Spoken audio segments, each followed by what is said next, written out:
Okay, Knicks fans, you've been waiting 53 years for this. You're halfway to winning the NBA title for the first time since 1973. And for the rest of us, we're just going to kind of have to get used to Spike Lee and Ben Stiller and Walt Frazier and all the rest of the Knicks fans whooping it up, because these next two games are at Madison Square Garden. And who knows, before the end of the week, the Knicks could sew things up. Before then, though, we've got Game 3 Monday night to talk about and some angles that I think are worth discussing. I'm Bruce Marshall. Before we get to that, though, a couple of quick housekeeping reminders. Like always, don't forget to subscribe to our WagerTalk TV videos. Just click that subscribe button on your screen right there. And don't forget, we are in World Cup week. Kickoff week starts Thursday down in Mexico City. We got a special offer for you, World Cup All Access Pack, and that is all of my picks all through the World Cup. It goes all the way to the finals at the Meadowlands in New Jersey on July 19th. One special price, $149. Great bargain there.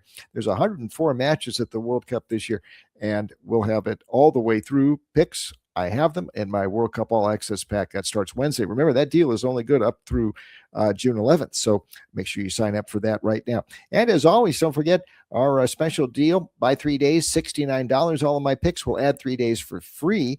That gives you 6 days for $69. We're 49 and 29 in the NBA since mid-April. Major League Baseball clicking around 65% the same period of time. So that's 3 days for $69 plus an extra 3 days free. 6 days for $69 for all of my picks. Okay, let's talk about Game 3 on Monday night. Here we go. Knicks with a 2-0 lead in this series. And as you can see at the crawl at the bottom of the screen, they are now the slight favorite. The spread is flipped a little bit. New York 2.5-point favorite at home, 216.5 on the total. What have we got here? Did we learn anything in Game 2? And did the Spurs find something that worked late in the game there, as they made that big run in the fourth quarter and erased that 14-point deficit and had a chance to win in the final seconds, came up just short. Did they figure something out there? Well, they did do some things differently in Game 2, and give Mitch Johnson credit for trying to flip the script a little bit there.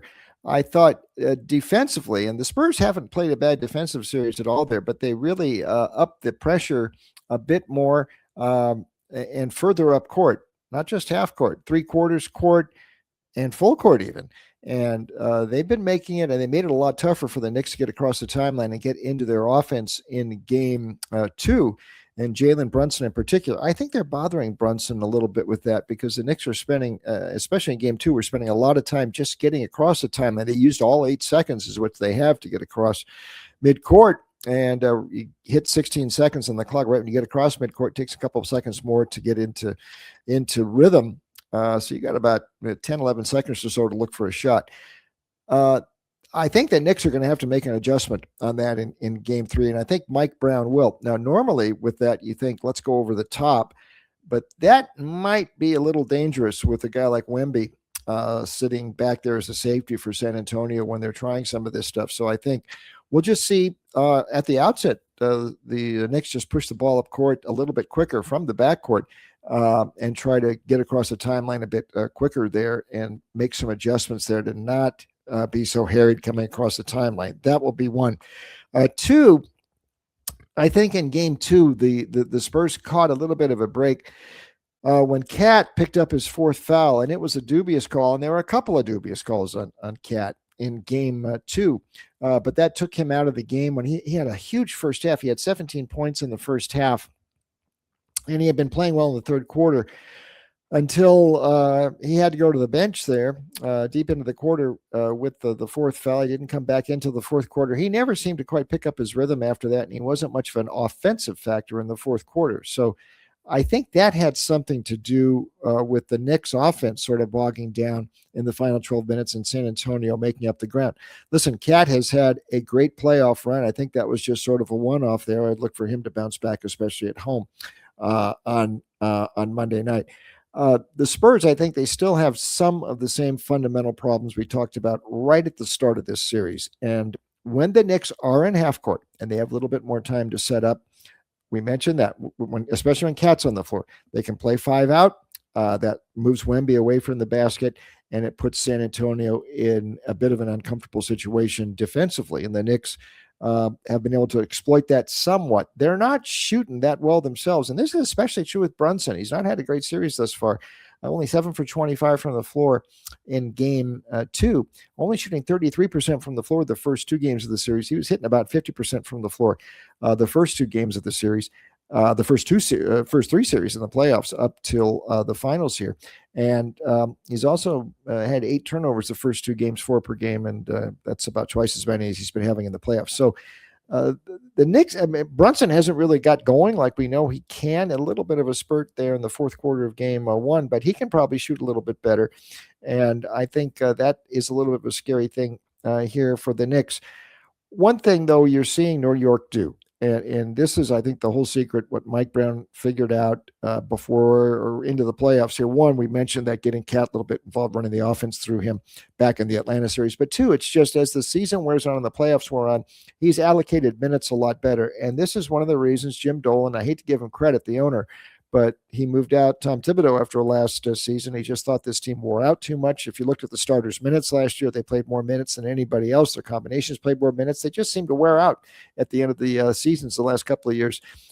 Brown has allocated the minutes a lot better. He hasn't worn these guys out, and that took an adjustment there. A guy like Josh Hart, about a 37-minute per guy under Tibbs, about 30 minutes per game under Brown. It took some adjustment there, but now there's a buy-in, and you're seeing the bench really coming on really nice for the Knicks. All these guys are contributing. Reminds me, go back, the Warriors' first championship in the Bay Area back in '75 with Rick Barry and them, and Al Attles did a great job using his bench. The Knicks are doing the same thing right now. That's a plus for them. One last thing, I don't know if the odds makers in the marketplace have really adjusted to the reality of the situation. This is 13 straight playoff wins for the Knicks. They're the better team right now. Yet, if you look at the point spreads here, the power rating component still suggests they've got San Antonio rated a bit higher. That's not the case right now. I think the Knicks are definitely the better team, and I think I'm going to stick with them again in game 3, and I think they're going to be 1 game away from claiming the title for the first time in 53 years if they can get this game 3, and I think they will. I'm going to also a slight vote on the over here. I know the first 2 games have went under. Both games, especially game 2, were sort of pacing for an over, and they slowed down in the fourth quarter. But I think both these sides can shoot a little bit better. San Antonio is only hitting about 30% from beyond the arc. That's got to improve if they want to have a chance. But both teams can, and they're about 40% totally from the floor, and the Knicks only about 41%. They can both shoot a little bit better, so I think these teams can probably clear 216.5. But Knicks minus that short price, that's my top pick for game 3. Okay, we'll be back talking about more NBA as the playoffs go on. We've got our World Cup videos coming up there as well. Don't forget, if you got any comments, hit the comment box there. I'd love to hear from you. So until next time, it's a goodbye from me.